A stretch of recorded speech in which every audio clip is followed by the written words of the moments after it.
Guys, stop apologizing for being proud of yourself.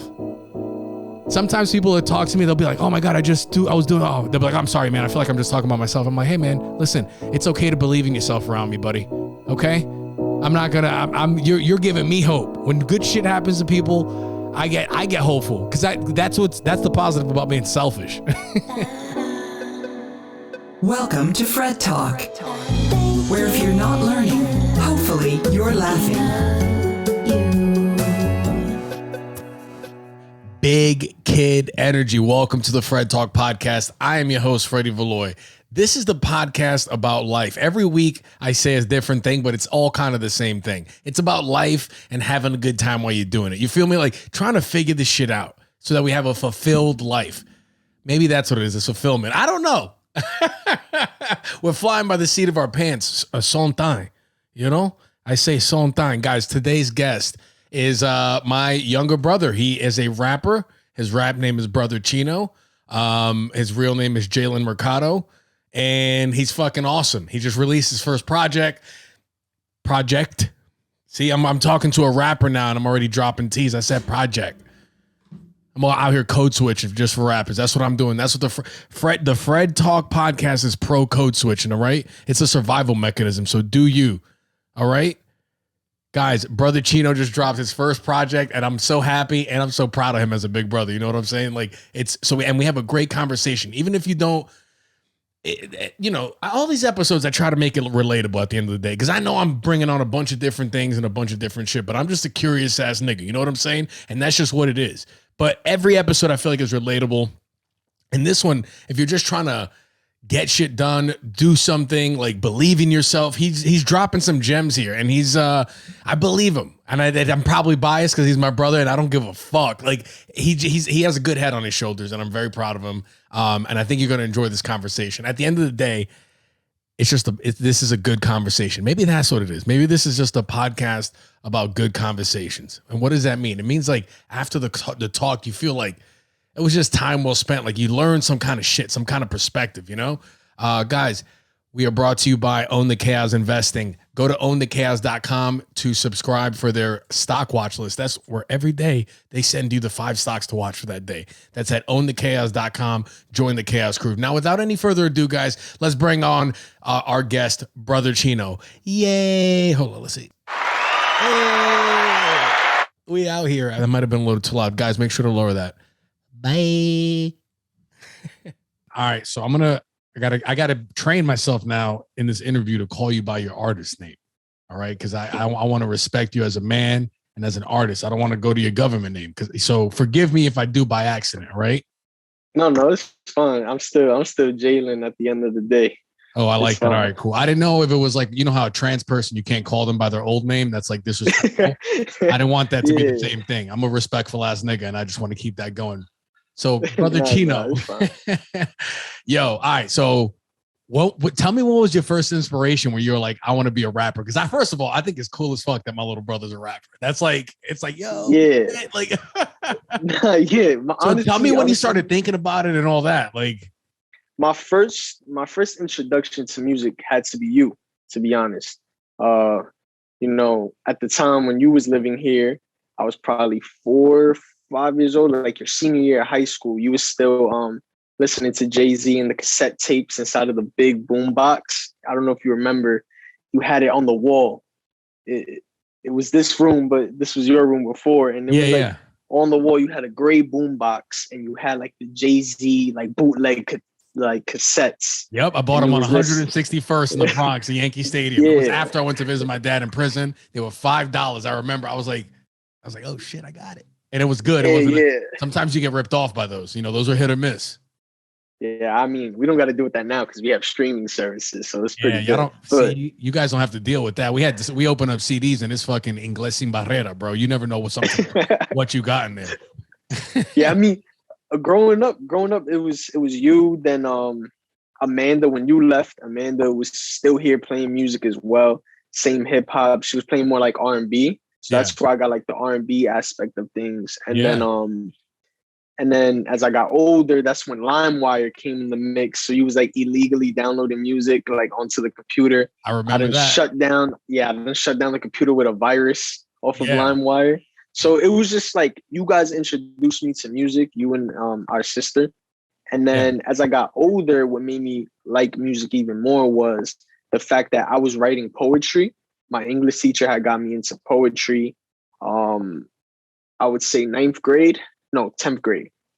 And then once I realized like the production behind making beats and stuff, I was like, wow, I could just incorporate my poetry into like instrumentals and just see how it works. But it took me a good 4 years to get to where I am now, like musically. That's good. Like how many hours would you estimate you've put in already in 4 years? So in the beginning, it was more for fun. So I would say like the first year and a half, I probably went to the studio a good 10 times within a year and a half. It wasn't a lot. It wasn't until I found the direction I wanted to go towards. And I was like, all right, this is cool. Like, let me put in a little more time. So now that whole year was probably like 20 times I went to the studio. And now within the last year, I've been going to the studio every other week, just, being in there for more than 5 hours at a time, just putting in work. Like there's other artists, who go every week and they're putting in lots of hours, but that's not me. Like I have to actually sit down in my car, write my music. Yeah, you don't want to waste your money on the studio time. When you go there, you want to make sure it works. But outside the studio, you're doing what you're saying now, right? Like exactly. I like that. So first of all, I want to give you flowers. I love the second album. It's so fucking good, dude. It's like I got to tell you, bro, for your second album, it being this good, I'm like, oh, this motherfucker, he got it. This was like this is actually my first. It's not. Oh, really? I don't want to. Yeah, I wouldn't want to say this is an album. This is a project. It's like a mixtape. It's like Why can't you call it an album? An album to me would be, how do I put it? An album to me, I want it to be me behind the production. So I want to take care of the production. I want to basically produce the whole album. I want to get certain producers, to incorporate different types of like beats and stuff into this project. I want to get behind everything. This is a mixtape to me because I go on beatstars.com. I look through a whole bunch of beats. I purchased them. So I'm not really behind the whole production aspect of it. Okay. It's just more like me just laying down vocals and that's it. And I only have one feature on my first mixtape, and that's one of my closest friends, Bansom. That's his artist name. And I feel like an album, I want to incorporate more artists just like myself, some more New York artists, and just artists from different states, which is what I'm doing for the next project, which is the R&B project that I'm working on. So what would you say is the inspiration then for this first project? So then I guess congrats on your first project. It's great. You got it. Like yeah, thank you. Yeah. So my inspiration for this project, I'm very proud of you. Yeah. I really appreciate it. Yeah. But this first project was mostly just inspired by, I guess, the hunger so I got very heavy into Tupac's discography of music. I got very heavy into the locks. I wanted to get into the roots of the whole like old school era, I would say. Yeah. And the number one thing about them is that they incorporated a lot of tapes and things like that, and they spoke about things that they've seen, things that they heard of. So I was like, yo, like instead of me just dropping singles one at a time and it's not really getting as much recognition as I would like, I just want to just drop a full project and bring it back to the old days where niggas was outside giving mixtapes and things like that. Like, yeah, I feel like the mixtape era was insane because you had artists dropping 4 or 5 mixtapes a year, and it gave them a quick buzz. Those are so good, man. Like growing up, I remember like that's where you could catch like the Beanie Siegel and Jadakiss battle, which to me, I think that battle bar for bar is the best hip hop beef. Like hell yeah, that beef was probably one of the most insane beefs. It literally, like Jadakiss said in a interview with Gillian Wallows from $1 Million Worth of Game. Yeah, he said it prepared. I love him too. He said that beef prepared him for the beef he had with 50 Cent. because he killed 50 Cent. Yeah, Him dude, and Styles P, they killed him. Yo, he's on, bro. It's crazy, bro. Force. Yeah. Gillian Wallow. I love Wallow's story, bro. That's like a pure like no excuses story. 20 years in prison, comes out, and within like 3 years or something like that, he's fucking. I mean, they're crushing it, bro. That podcast, like, shout out to them. I love their Instagram account and their whole energy, like their chemistry, bro. Like, yeah, I have both of Wallow's books. I read them, and it's very motivating. He stands very much on no excuses. You got to put in that work. Like, bro, he spent 20 years in prison, came out, didn't know what the fuck was going on, and now look, he's a millionaire. Yeah, so it's really no excuses at all. Yeah, it was all self-education at that point. Yeah, and drive, and I mean, yeah, he just I love his stuff, man. When he's like just giving motivational speeches in the rain, a lot of times when I see that, I'm like, look at this fucking goofy ass motherfucker. But when he does it, I'm like, God, I want to fucking just play in the rain right now. Like, yeah, that's how it is. Wait till it rains next time, bro. I'm gonna be out there like fucking yeah. Yeah, that's how it is. Like you see him he's so passionate about spreading this message that you can't even make fun of him because you're like, yo, he's saying some real shit right now. Yeah. Let me actually listen. Yeah, man. It resonates. It resonates hard. So tell me, so what was your inspiration for this project or things you went through and all that? Which one was your favorite one to work on? Which song? Actually, let me tell you my favorite song first, because this is much better. My favorite song is 3 a.m. in Miami, when you call me a deadbeat brother. I knew you were about to say that. Hell yeah, bro. I was like, go ahead. That's honestly, let me fix this. That's how I felt at the time. At the time I wrote that song, because most of those songs on that tape are probably more than 2 years old. Yeah. So I've been sitting on those songs for a while. But 3 a.m. in Miami is a year old. I wrote that my 21st birthday. Yeah. When I was out in Miami, I wrote that there because probably don't remember, but you forgot to call me. Everyone called me. You called me like later in the day. Yeah, it was probably like you called me later in the day, and it kind of like brought it back to previous birthdays where you would honestly forget. And me being young, I didn't see like, oh, my brother's old, like, he has a life going on for himself. I was young and I was just like, damn, where the hell is my older brother at? Like, he never calls. Amanda was always calling. So that's just really how I felt. So on my 21st birthday, when you didn't call, it made me feel like, damn, like, shit, I'm old and we still can't really connect. But it wasn't until I went to North Carolina and we actually sat down and we had like a grown man conversation, and I realized like, that's just who you are. You need your space, and that's you. And now I understand that. Now you call me and we text, and I fucking love you to death. So it took for me to go through that, for me to realize like it's just you. And it's not that you don't love me. It's just more so that, you're just on your path and I'm on my path. I appreciate that, but at the same time, I think your feelings during that time you recorded that were also very valid. Like, I could have done a better job as a brother to call. Like, I'm on a streak with mom. Like, it's like calling her once a week is easy now. Yeah. I'm starting to do like 2 times a week, and we're doing that podcast. So it's like, and I feel like you and I have been talking more, but my goal is to talk to you a little bit more as well. Like, I talk to you a lot. Yeah.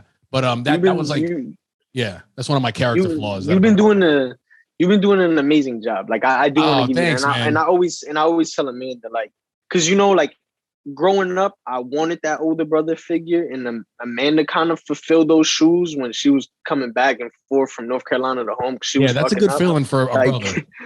Yeah, like things like that. Like Amanda was messing up, and she would come back to New York, get herself together, but no matter where she was always in my life. Like, and that's what I was expecting from you. But you had your own shit going on, and now that I'm older, I completely understand that, and there's no love lost at all. It was just growing up without an older brother was pretty. Yeah, it's like it was just different. That's cool. Yeah. I do enjoy our talks now about like just like whatever you have going on and whatever I have going on. I feel like we've been really bonding on our calls about just like being an artist. Like the shit you go through, the insecurities and all that. How do you deal with like, do you have the ups and downs? Are you more like, tell me about your artistic process? I I have lots of ups and downs. I'm one of those artists that I beat myself up a lot. So I'll make an amazing song and I'll feel like, wow, this is good. Then I'll make another good song, and then the previous song that I just made, I'm like, oh, this is fucking whack. So that's why I constantly hold off on so much music. Yeah. And it's because I feel like I'm getting better, but then I kind of downplay my previous work, which is not good. And then sometimes I'll make something and I'll just be, oh, this is fucking horrible. I don't want to do this no more. And I'll get aggravated. And it's bad, but I love it. Like I love going through those ups and downs because it just makes the message more powerful at the end. That beating yourself up shit is so real, bro. Like I recently have had a breakthrough on, because you know me, bro, I'm super hard on myself as well. Like, and I just had a breakthrough because I've been doing more therapy. I've been doing it like twice a month now. And now I have not been beating myself up. I've been just getting through the day. I've also been microdosing mushrooms, so that probably helps as well. But like I'm having a breakthrough and I have not been beating myself up. And it's fucking, it's great. It's like, how's that? How's the microdosing mushrooms? It's awesome. I just feel more present. That's the simplest form that I could put it. I did my research and I've been doing it now for probably about a year on and off. You should take breaks from it or whatever. But now I feel like I'm on a healthy schedule of mushrooms. That's good. And it's been like very, very, like I'm talking about, I haven't had like a bad day when I'm talking about like, you know, having the spins, getting so anxious that I like paralyzes me and I don't do anything in months. And I'm doing other things like exercising more, being a little more conscious about my health, but it's really helped with the ups and downs. And just I guess on self-esteem and all that shit. It's a whole bunch of things, but been doing some work in therapy on it. And I finally realized the other day, I'm like, oh my God, like, I don't think I've been as hard on myself. Like I think I was a perfectionist and didn't know. And I think that might be what you're experiencing too with like, this sucks. But I feel like with artists, you need a little bit of that. I just don't know. You do. Right? You can't be thinking you the shit all the time. Like but is that like a mentality of a person that's been surviving and getting beat up? What do you think? Like, wow. I actually didn't even think about it like that. When you said that, I think that might be it. But what you said about you need a little bit of that, and I completely agree with that, because you look at artists now. Let's say you know who DJ Academics is, right? Yeah. DJ Academics will post the artist, and you look at the comments, and it'll be like, "Oh, this guy fucking sucks. This guy this guy that." That's kind of giving that guy publicity at the end of the day. You know what I mean? Yeah. So there needs to be. No one could find you. Not everyone could find you perfect. There needs to be people that find you bad, because how are you going to continue to spread? You know what I mean? Yeah. So it's like, I feel like we do need to suck somehow. Oh, whoa, pause. Actually, that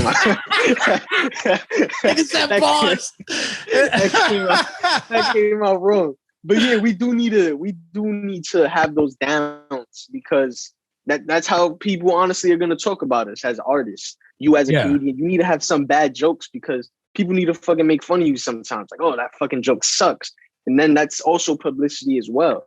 So I feel like all that is necessary. Definitely. But I think I feel like just putting, like, going with your gut and just fucking throwing it out there, like you're saying, good or bad. Because especially if you're trying to gain an audience, like, there's going to be people that don't find you funny. I had somebody introduce me and he was like, my girlfriend doesn't think you're funny.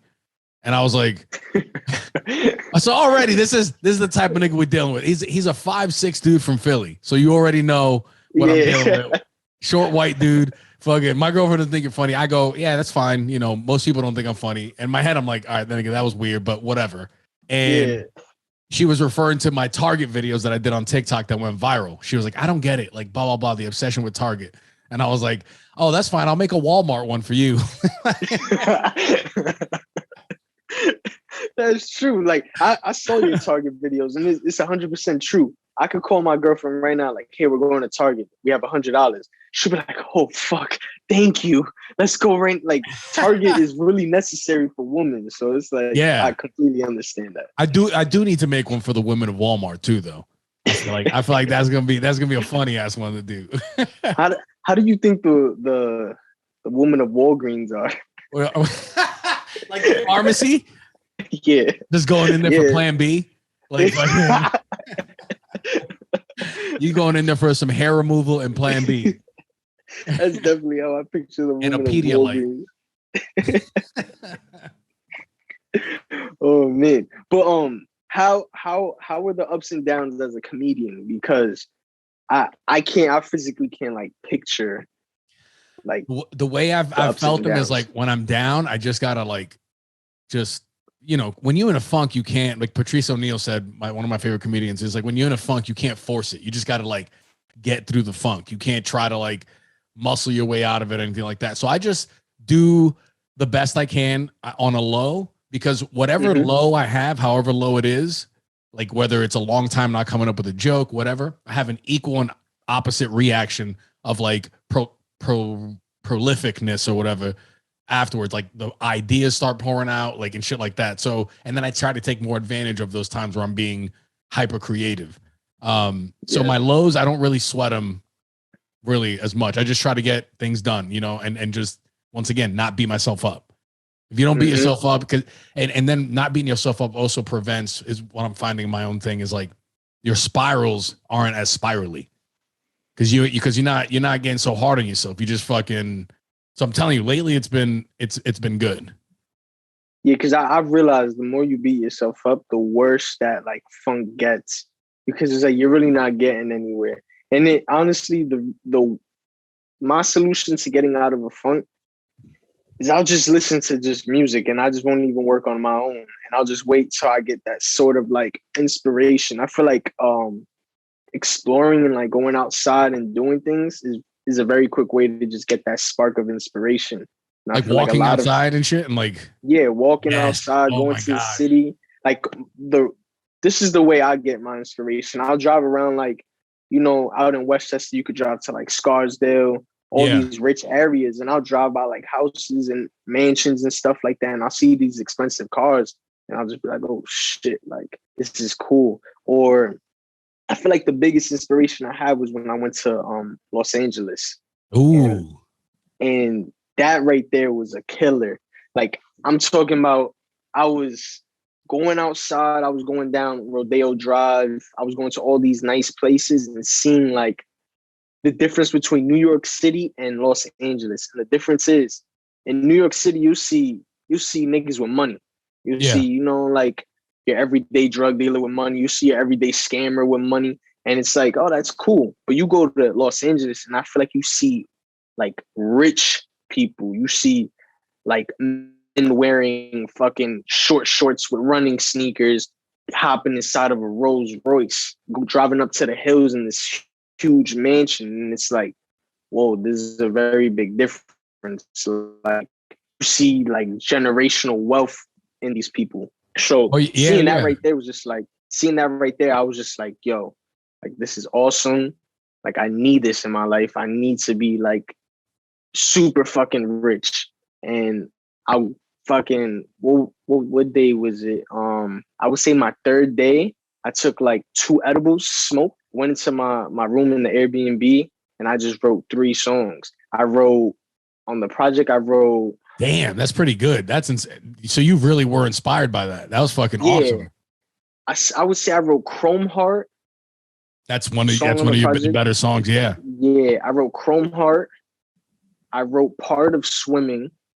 I basically found the beat selection for Swimming, which was the whole acoustics, which is the lane I was trying to go for. Because I realized in Los Angeles, from just what I'm seeing, I don't want to make this a fact, I would see like the most quote unquote toughest guys out there listening to R&B. And I'm like, why? Like, why are these guys listening to R&B? I would expect these guys to, listen to some hard rap. Yeah. But they was listening to some R&B, but the R&B was mostly just like, talking about the streets. So that's what inspired me to write Swimming, because I'm like, the production around is just acoustics and it's so soft, but the lyrics speak 1,000 words. So I was like, yeah, I definitely need to make a song like that. And that's exactly what I did. So I was just very inspired. It shows there. You creating 3 songs out of that. Going back to you saying you want to be super fucking rich. Some people listening to this might be like, well, that's a fucking very superficial goal of attainment. What do you think about that? I mean, Like, wouldn't you want to do my the deep work and be like better on the inside than to attain this material? yeah, honestly, I don't wanna like how would I say? I don't wanna make myself seem like I'm perfect, but mentally right now I feel like I'm already there. You know what I mean? Yeah, I feel like yeah, it's just more so bringing my actual physical body there. But I wake up yeah, every day. I wake up every day feeling rich in spirit. I wake up every day feeling excited for my next journey. yeah. So it's like when people be like, "Oh, you talk," because I've heard that before. Like, "Oh, you just want to be rich. Like, why wouldn't you want to be happy?" Like, nigga, I'm already happy. Like, I'm a, I'm already happy, still living I in the love that. hood. Like, I fucking love that, dog. Good for yeah, you. Hell yeah. That's funny, bro. So yeah. throughout, So I'm sorry, go ahead. no, go. No, so throughout my life, I've had these feelings where I'm like, I don't know how I'm gonna do this thing, but I just know it's gonna get done. I've had it like 5 times in my life. My wrestling career was one of those things. Like, I was in this place where I never thought I was gonna win a match. To like, I was like, one day I'm gonna be a fucking section champ. I'm gonna make it to the States. Blah blah blah. Getting my job. The various. There's been a handful of things. I've only felt it. I can count on the same hand. And I feel like what you just explained is that same thing. You're like, you were already there Mm-hmm. mentally. But I never felt like that about money, and that's probably why I'm a broke ass nigga. You feel me? So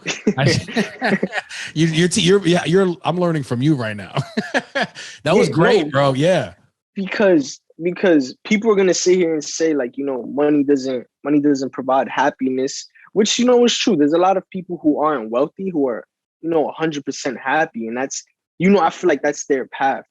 But my goal is to provide for generations after me. Like, I'm not even worried about the family I have now. I'm more so worried about just making sure my last name is forever rich after this, because I don't want the next kid that has my last name to kind of figure out like, damn, how am I going to take my family out of a certain situation?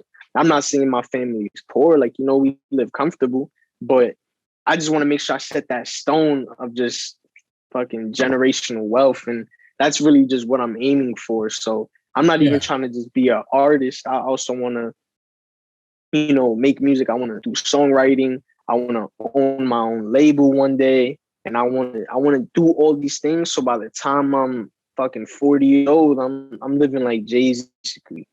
I love that your So generation thinks like that's that. Like you guys already are like, I want to be this, like multiple things. And I feel like the younger generations you go, the more like that's not only the norm, but like acceptable. Cause you know, the generations before me, it's like you do one thing for a long time and then you retire, blah, blah, blah. But you yeah. guys are going into it like, nah, I'm already trying to set up different streams of income. And you see that with some of these YouTube guys, like they are, from what I hear, they're also like good businessmen. They're like the Vine star has evolved. Like people are not just going to be, they don't just want to be a content creator on YouTube. They're trying to do merch. They're trying to do this. They invest the money in other things outside of just like Hmm. spending it. So I feel like the artist has had more like financial acumen over the generations. I think. Definitely. Like, you see these artists that have gotten, rich off of music. And I'm gonna be honest, the music industry, there's money in it, but a lot of these artists aren't making as much money as you think. Most of their money's coming from investments. They're coming from all of that. So Yeah. I love seeing these rappers, hang out with these YouTubers, Yeah. and they're collabing and they're just creating different streams of income. And that's amazing because I'm like you said, previous generations behind us, they just had that one way road of like, I'm gonna get a city job, I'm gonna retire in 25 years, and I'm just gonna, live the rest of my life, probably getting a part-time job after that to just continue filling my pockets. And I feel like that's cool. I'm not trying to shit on that, but I feel like kids my age now, we want more than that. You know what I mean? I feel like the main goal should be to be better than your parents. Not saying our Yeah. parents are bad, but we should definitely, keep elevating as people in our families. Yeah. So that's exactly what I'm trying to do. Yeah. Yeah. That's cool. Yeah. Yeah, I felt really good about our situation because I saw a tweet the other day that said, a lot of people my generation are the first ones to admit that there's something wrong with them and their family. And I saw it and I was like, I mean, I've admitted that I'm wrong, but I'm definitely not the first. Mom and dad have been to therapy, which is like proof of like, all right, something's wrong with me. I got to do something. And I was like, it made me feel good inside. I'm like, damn, that's really cool. Like our parents are on a, at least in regards to that, Mm-hmm. on the other side, which is pretty cool. How has mental health played a part in this whole thing for you? Because I know you had your struggles before early on, and it seems like you have it under control a little better. Tell me about that. Where do I start? For this project, I speak a lot on PTSD, anxiety, depression, because I feel like a lot of people where we're from, we mask these emotions, and we think it's not cool to be sad. We think it's not cool to cry, and it's okay. Like in my opinion, which I feel like everyone should think like this, it's okay to cry because we need to let these emotions out to surpass them. And I still get tons of anxiety. Like I get tons of anxiety, which is why I write a lot of music, because that's like my outlet to just kind of escape from the world for a little bit. Yeah. And I figured out my anxiety stems from expecting things out of people. I expect things from people, and I'm very much like, yeah, this person is gonna do this person is gonna do that. And when it doesn't happen, I get this anxiety, and I'm just fuck, like, what do I do? What do I do? And I realized the more I just learn to accept the fact that people are gonna do whatever the hell they want to do, the less anxiety I have. That's good. Good for you. Yeah. That's because you grew up with your mom and dad still together and they're happily married. See, when your dad walks out on you early in life, you don't expect much from people. And that's the benefit of walking out on your kids. I wouldn't say it's a benefit, but I'm fucking around. I'm joking. I'm joking. I know where you're coming from in the sense of just like, I guess when the number one person in your life just walks out, yes, it's kind of fucked up. It definitely is messed up. And I feel like those people definitely struggle with trusting. And I wish I could heal all those people, because I have lots of friends who have like, separated parents. Yeah. And I'll be hearing their stories and I'll be like wanting to help them, but I can't really understand because, both my parents are together and they're happily married. But I try to, sometimes people just want an ear. They just want someone they can fucking talk to. Yeah. And sometimes people just don't want you to help them. They just want to vent. They just need to let these emotions out. So I try to be that friend. Nigga, that sucks, dog. Nah, my parents happy as fuck, man. They still show affection and everything, dog. I don't know what the fuck you going through. You're gonna have to. I don't like this energy right now around me. This is that broken home energy. I need to walk the other way. Oh man, but how's your mental health? Like right now, where are you? Mentally? I'm the best I've ever been since it all went down. And how do you feel like you got there? What steps did you take? You feel therapy, and just keep going, keep trying the shit. Even if you start to spiral, if you're a person that constantly spirals, try not to beat yourself up and just keep fucking going. You literally just have to figure out a way. Start doing fucking one, because I went through a period where I was depressed and I wasn't doing anything. Yeah, just like. Just try, and then lay down when you can't do it, and try not to beat yourself up. You literally just got to do, which is what everybody's doing, I think, the best you can, and try to educate yourself and, take accountability and be like, all right, I could be eating better. I could be, and this, I'm not talking about people. If people have like the OD clinical shit, I'm not talking on that. I'm talking more of like the situational depression, things that might trigger it. There are things you can do behaviorally that can help minimize extreme ups and downs. So just do your best and have patience with yourself. I definitely feel like meditation helps me a lot. Ooh, that one's huge. It's every time I'm consistent with that. I feel like, you're like a ninja. Yeah, like if you follow me on Instagram, this is for your listeners, you'll see that mostly every morning I'll go on my jogs. I'll do 1.5 miles, and then I'll sit down in the sun and I'll just close my eyes and just allow the sun's energy to just bring my day to a brighter view. Like I feel like every time I do that, at least fucking every other day, my days just are very smooth, very, Yes. very smooth. And you kind of just plan out your day while you're meditating. You kind of just plan it out and you just manifest it in your mind. Like, all right, this is going to happen. This is going to happen. And it gives you that drive to just continue doing what you want to do. Yeah. That helps me. I wanted to mention that from earlier, what you mentioned earlier, getting inspired in LA. I feel like you manifest, like taking those walks in those neighborhoods. It helps you to manifest, I believe. Me and Rachel used to walk through like one of the historic neighborhoods around here. But one day we're gonna have we were renting them. We're gonna have a house in like one of these neighborhoods with the tall trees, and it's gonna be a nice walking neighborhood. Like, and now we're there. Like, it's like it does help manifest. Like, you feel better about yourself, and just in general, taking walks. No, try not to look at your phone. Leave your phone at home and just go take a fucking walk. Just like walks are highly underrated.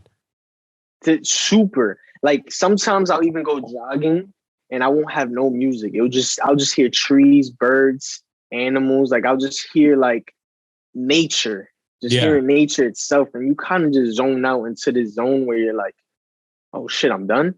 And in your mind, you're just thinking about all these things you want. And it's just very peaceful. And like, you know how sometimes people say just, you know, sit down, smell the roses. Like that's real. Yeah. Like that's really real. When you're stressing and you need just that kick, just really go outside and just smell the roses because it really does help. So what do you got in store for the future? What's next for Brotherchino? So right now, in order to continue, you know, promoting my project, I've been researching different mental health foundations. I kind of want to, not kind of, I want to. Said kind of wanna. Yeah. No, I want to, I want to post on my Instagram and basically say, you know, if you buy my project, all the money, because I really don't want to make money off this project. I want to donate all the proceeds to mental health organization in urban communities, because I feel like a lot of urban communities, we do need the help. Yeah. And I don't want the money off this project. So I haven't promoted it yet because I haven't found a foundation that really, like, you know, I really want to work with yet. But once I do find it, I'm going to post it on my Instagram, and all the money I make off that project is going to be sent through. There's going to be receipts and everything. Here's something if I can add something, because I've been thinking about some kind of promotion at some point, something like this where you offer mental health thing, but instead of giving the money to a foundation, a therapist costs like $100 to $200 an hour. I had an idea to do like pay for some person or multiple people's like 2 to 5 therapy sessions per person. Because I think with that number of therapy sessions, because after my very first therapy session, my brain already started working differently. I was like, oh, this is like so worth the money. Even if you go like once a month for $200 a month, I think it'll help like push your life in the right direction to where that 200, you'll make it up in other ways, either with happiness or like being more productive to make more money, whatever. So like, instead of giving it to a foundation where if you give them $5,000, half of that's going to go, or 75% of that's going to go to operating costs. They got to pay people, they got to pay for the rent and shit like that. And then a small money goes to some project they're working on for maybe, where if you want to just do what I would do, that thing I just mentioned, you would directly be helping a person like one-on-one. Wow. I didn't even think of that. Yeah. So it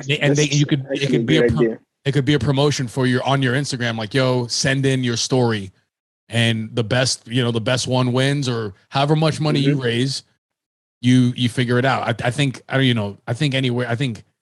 at least 3 sessions would be good, but max 5 for someone. I think that's a very good, like, directly helping, 1 or 2, maybe 3 people, depending on how well this thing does, how well you even a month, honestly, just 4 weeks, 4 sessions. That's a whole month. Yeah. And after that, they decide if they want to continue going. That's actually a very smart idea.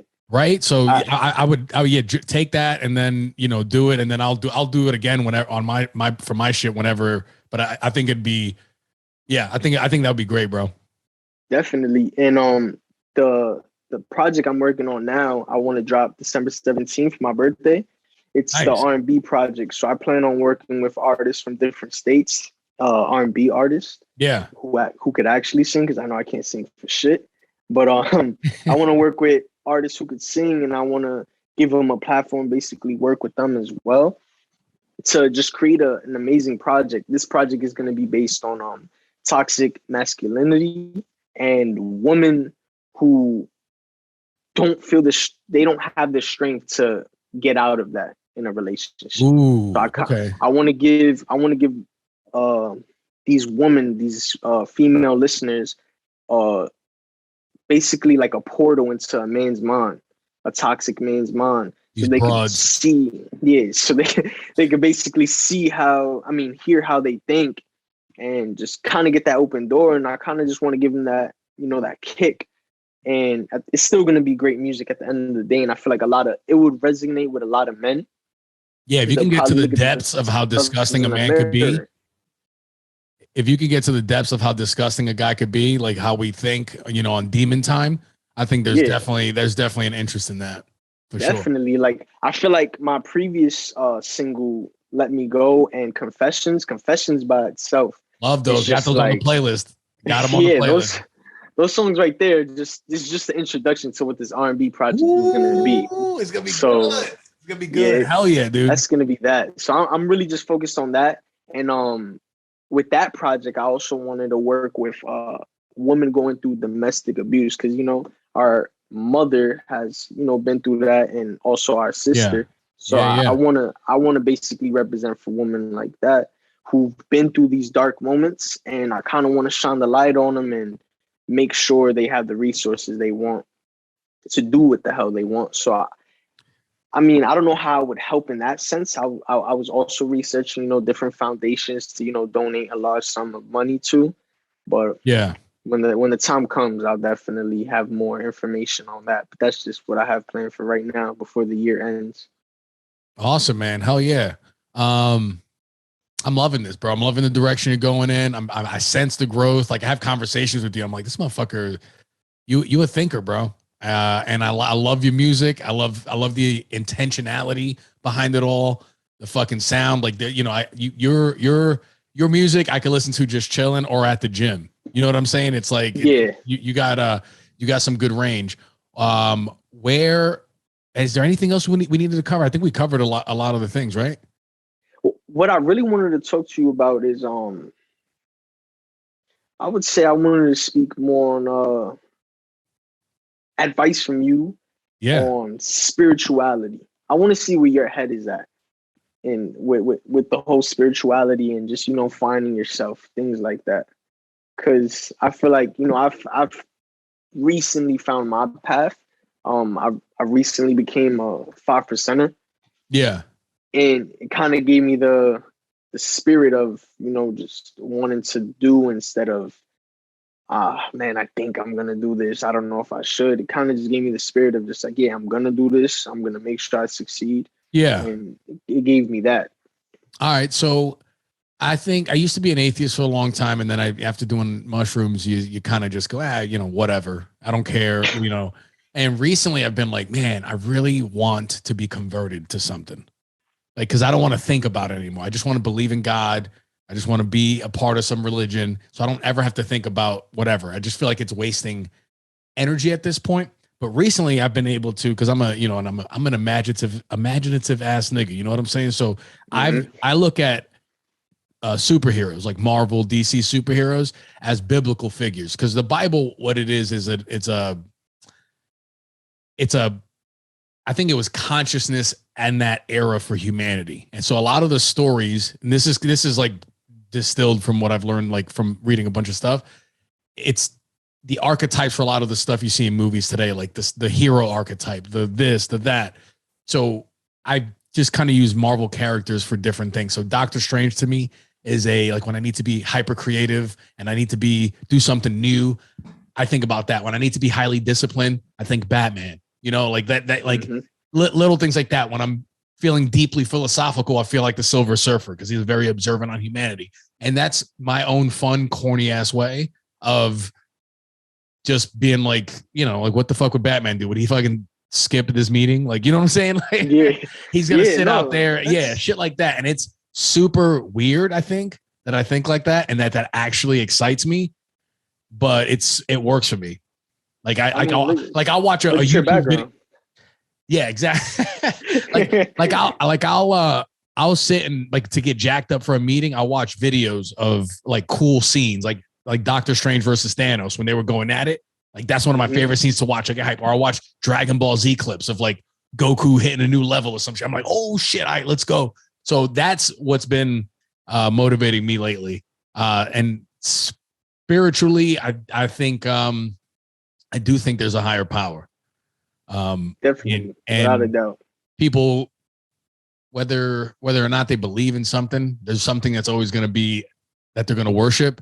So you got to be intentional about what that is. And for me, like finding my way has been, I think the funny thing and leaning on that, that's my gift. And I think if you're not super spiritual or part of a religion, which I'm not, honing in on what my gift is to the world, that seems to be working. Like when I focus on this, not only is my life better, but the people I come around, I either make them laugh or I whatever. So something happens. I'm a net positive when I'm focusing on this and honing my craft and my passion, like whatever God gave me as a gift, that this is it. And I'm sharpening that because that's my best way to give back, I guess, to the world. It just works out. I don't give a fuck about anything else except, making people laugh or finding interesting ways to look at things that people can appreciate.